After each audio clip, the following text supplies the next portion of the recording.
Hey guys, check out Italian Wine Unplugged 2.0, brought to you by Mama Jumbo Shrimp, a fully updated second edition, reviewed and revised by an expert panel of certified Italian wine ambassadors from across the globe. The book also includes an edition by Professore Attilio Scienza, Italy's leading vine geneticist. To pick up a copy today, just head to Amazon.com or visit us at MamaJumboShrimp.com.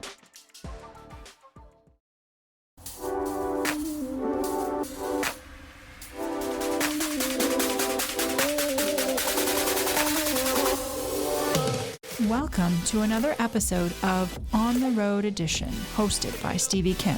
Each week, she travels to incredible wine destinations, interviewing some of the Italian wine scene's most interesting personalities, talking about wines, the foods, as well as the incredible travel destinations. Hello, my name is Stevie Kim, and welcome to the Italian Wine Podcast. Today, this is the continuation of our Wine Cube series for Partesa, Rome edition. We did the Milan one, as you know, a few months back, and we'll be interviewing, all the Grand Masters of wine classes here.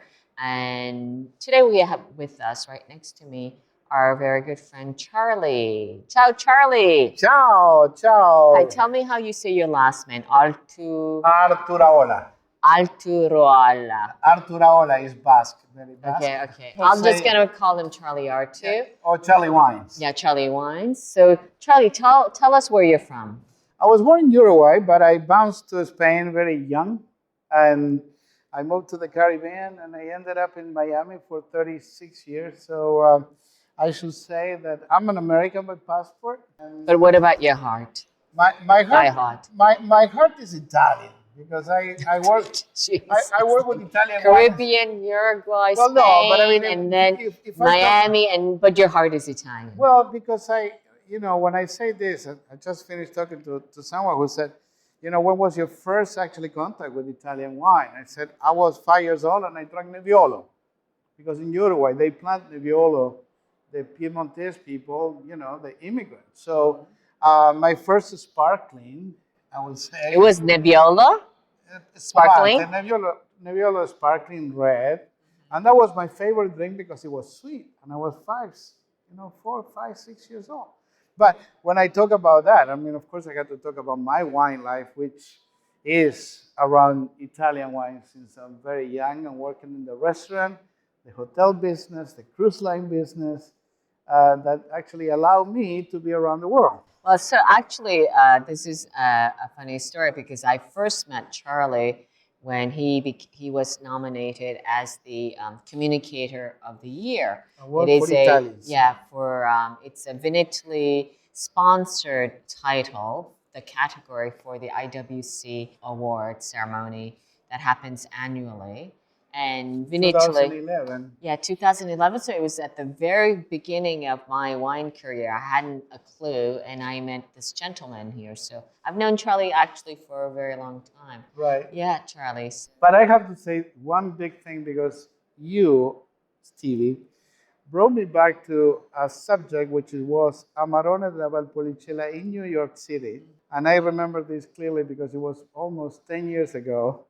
You called me about a few days before. I need someone to speak Veneto, and I have to say, to tell the truth, I was very rusty about Veneto, in the sense that Amarone was probably never the wine that I was actually always behind of, and the Rosso Veronese.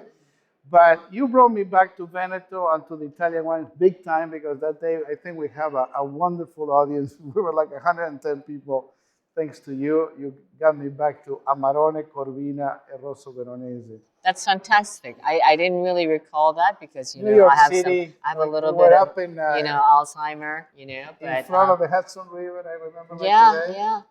I think it was 360 maybe. Right. It was called. It's very beautiful venue. So Charlie, let's get fast forward 10 years and to us here at Wine Cube. And you ran a masterclass yesterday, right? I ran a masterclass. What was the masterclass called? The masterclass top denominations of origin of the Italian wine. I have to say I was impressed not only for the selections of Wine Cube. I was always impressed actually to get to meet all these winemakers that they were showing me their best. And when I have to say their best is from Fiano to Nebbiolo, and from a great Amarone to an incredible Vermentino from Sardiana. So did you also lead the masterclass with the producers or just by yourself? I wish I was able to do that, but we didn't have enough space. Yeah. Because that's how I like to do it all the time, because I allowed the winemaker or the owner to speak about their experience, because for me it's very important. But I have to say, what I was actually very happy yesterday to see a lot of young people making questions. Good, good. So tell us, can you give us a little bit of a sample taste of what you did yesterday during your masterclass? Well, I was impressed actually for a Taurasi Riserva from the. So you had 9 wines, from what I understand, yeah, right? 5 reds and 4 whites. Okay. But I should say that the Vermentino was impressive. The Vermentino was probably who was the winemaker? Audaria. I don't know if I'm pronouncing that well. Yeah, I don't know either. Look at me, I'm Korean American, so. So what I'd like to say about the wine was that first to meet the producer before, very young Nicoletta Betti. Nicoletta actually was, a fine producer, but also to see her passion and not even 25 years old. I would say that someone who She's really young. Yes, you should actually get to meet her, because I was impressed for the quality. I was impressed for first the amount of wines they do, and also how. Where is this Vermentino coming from? From Sardiana, from La Pianura. I would say when we say Sardiana, we're talking about 40 minutes away from Cagliari. But the amount of quality on the 9 wines that I present, it was showing with the crowd that we had. I mean, there were a lot of buyers, and I have to say, I have to thank Partesa for selecting the wine. I was telling some of the people here today that I said, I cannot believe this amount of quality. I live in France now, and I'm coming and going to Italy very often to find new gems. And yes, we know the classics of every region, of every DOCG, every family. There's the cake is for everybody, and in today's world, I think there's a lot of wine in Italy that we can say that there's a great quality, and sometimes it passes by in front of your nose and you don't see it or you don't taste it. Italian Wine Podcast. If you think you love wine as much as we do, then give us a like and a follow anywhere you get your pods.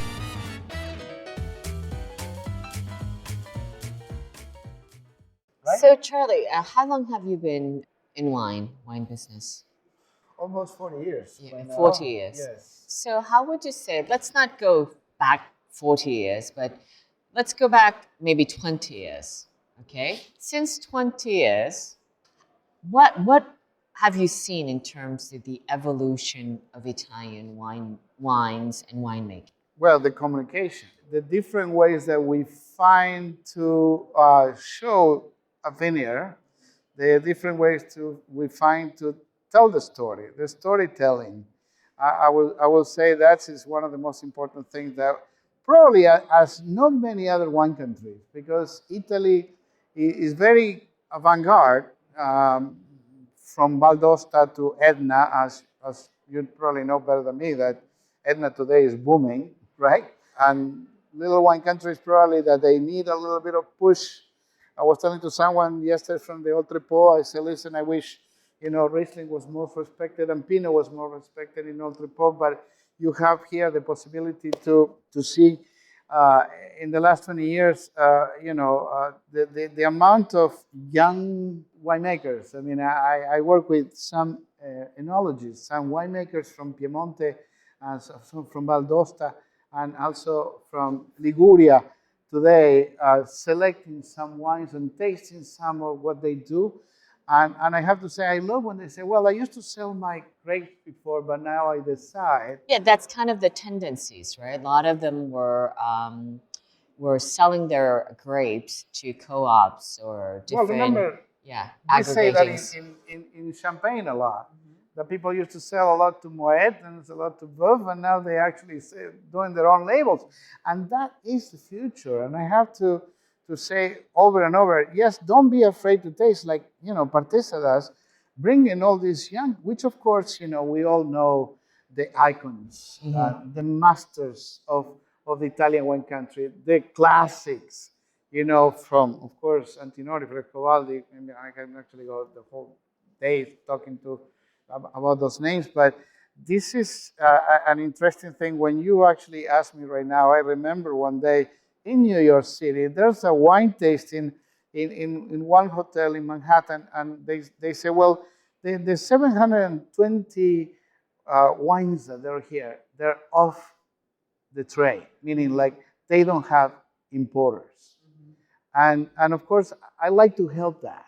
I've been doing that for the last 5 years.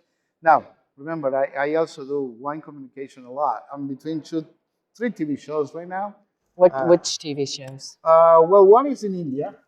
India. Yes, India, the new frontier. Yes, one in the Basque Country, and one in Italy, in the south, in Puglia. What are you doing in Italy? In Italy, we are doing... It's a TV program? It's a TV show with soccer players, football players. It's football players that they make wine in Puglia, they make wine in Toscana, they make wine in Piemonte. Oh, okay. Wine of the champions. And as a matter of fact, they actually coming from Provine to Italy next week.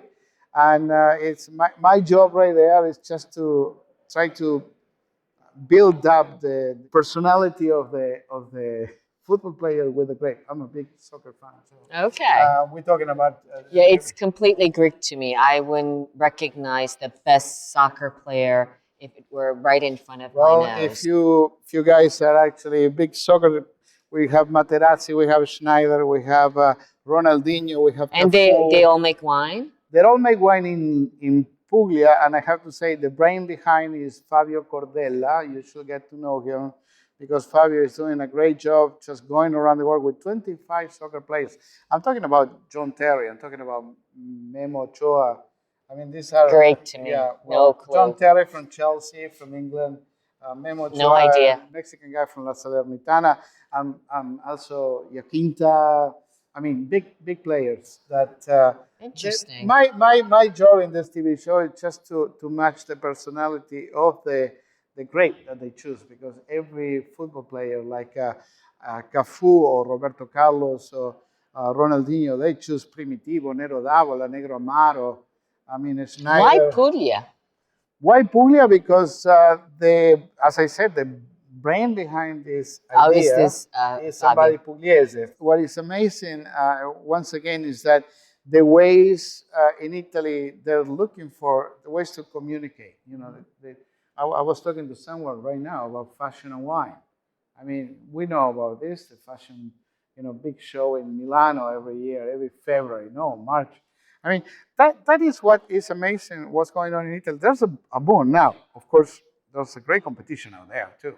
There's a price competition. There's, appealing. The made in Italy today, for me, is I don't know. When I say before, my heart is Italian because I work with Italian wines. I work with Italian restaurants. I work for the Robert De Niro Restaurant Group for almost 8 years as a buyer for Italian wines. So my job was to open, Italian restaurants or Italian wine shops or Italian wine bars like Accademia di Vino in New York City.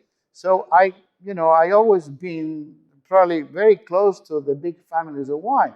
Now, yes, I know them. I'm looking forward to keep working with them, but I also like this lovely idea of, helping the small families. I mean, when people say, oh, I make only 20,000 bottles of Barbaresco. Okay, that's enough. I mean, I don't mind. Of course, a big importer, we like to have 200. But, I mean, this is, don't cut anybody's dream. I mean, and this is what is wonderful about the booming is happening. Check what's happening right here in one cube. There's these young people from Sardinia. There's a young winemaker from Treviso making an incredible Barbaresco, another astonishing quality. And when I say this, is that actually goes with what we rediscover, because people in the wine business always say that, oh, I know everything.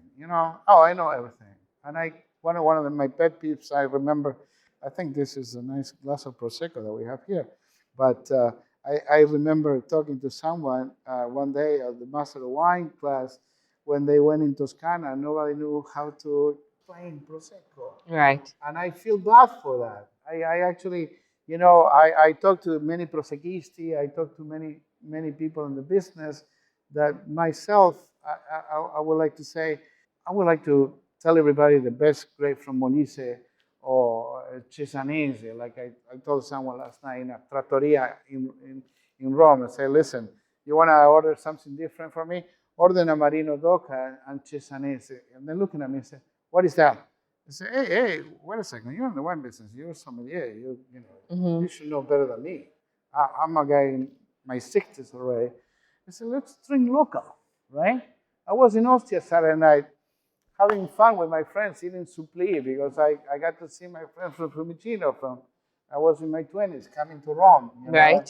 But the wine business today is more complex, but we need to make it simple, Stevie, because I think today we are adding, if it's not into communication, we're adding stuff that we're making people run away from wine drinking. Okay, well, I will jump to that, and I think this is a good way to end the our small talk here today with Charlie Arturaola. Arturaola. Oh, Charlie Wines. Charlie Wines. Yes, that's how they find it. That's his handle. So I do agree with him. It's complicated in a way more than we make it to be. So let's try to simplify, especially on the communication side. Can I say something to everybody? Because congrats to you with that ambassadorship, because around the world, even the Partesa kids, they're all happy that they took your class. They say they brought someone, a blonde girl from America. I don't know who it was.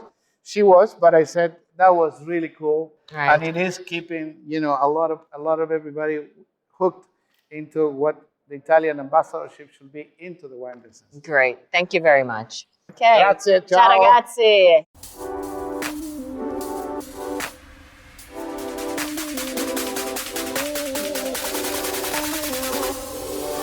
Thank you for joining us on another installment of On the Road Edition, hosted by Stevie Kim. Join her again next week for more interesting content in the Italian wine scene. You can also find us at ItalianWinePodcast.com or wherever you get your pods. You can also check out our YouTube channel, Mama Jumbo Shrimp, to watch these interviews and the footage captured of each location. Chin chin!